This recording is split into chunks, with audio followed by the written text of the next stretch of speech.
మరో నెల రోజుల్లో ప్రారంభం కానున్న టీ20 వరల్డ్ కప్ కు రోహిత్ శర్మ సారథ్యంలోని భారత జట్టును బీసీసీఐ ప్రకటించింది. రింకు సింగ్, కేఎల్ రాహుల్ కు మొండి చేయి చూపడం మినహా అంచనాలకు తగ్గట్టుగానే జట్టును సెలెక్ట్ చేశారు.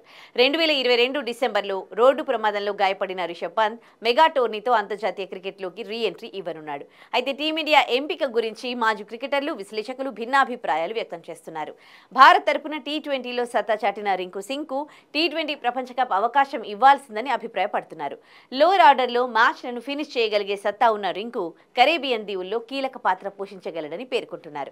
కాగా రింకు ప్రపంచ కప్ జట్టులో ఎంపిక కాకపోవడానికి గల కారణాలను దిగ్గజ క్రికెటర్ సునీల్ గవాస్కర్ వివరించాడు. ఐపీఎల్లో ఫామ్ లేకపోవడమే రింకుపై వేటుకి కారణమని అన్నాడు. ఐపీఎల్లో 2024లో రింకుకి అంతగా అవకాశాలు రాలేదు. కేకేఆర్ బ్యాటింగ్ లైన్ అప్లో రింకు ఎప్పుడు చివర ఉండడంతో అతను కొన్ని మ్యాచ్ల్లో బ్యాటింగ్కు రాకపోగా మరికొన్ని మ్యాచ్ల్లో చివరి 2 ఓవర్లలో బ్యాటింగ్కు వచ్చాడు. దాంతో రింకు బ్యాటింగ్ ఇప్పుడు ఎలా ఉంది అనే క్లారిటీ సెలెక్టర్లకు లేకుండా పోయింది. ఈ కారణాలతో సెలెక్టర్లు అతన్ని ఎంపిక చేయలేదనుకుంటా అని గవాస్కర్ పేర్కొన్నారు. దాంతో కేకేఆర్ మెంటార్గా వ్యవహరిస్తున్న గంభీర్ పై ఫ్యాన్స్ సీరియస్ అవుతున్నారు. రింకు వరల్డ్ కప్ ప్రాబబుల్స్ లో ఉన్న అతన్ని ఎందుకు ముందుగా బ్యాటింగ్ కు పంపలేదు అని ప్రశ్నిస్తున్నారు.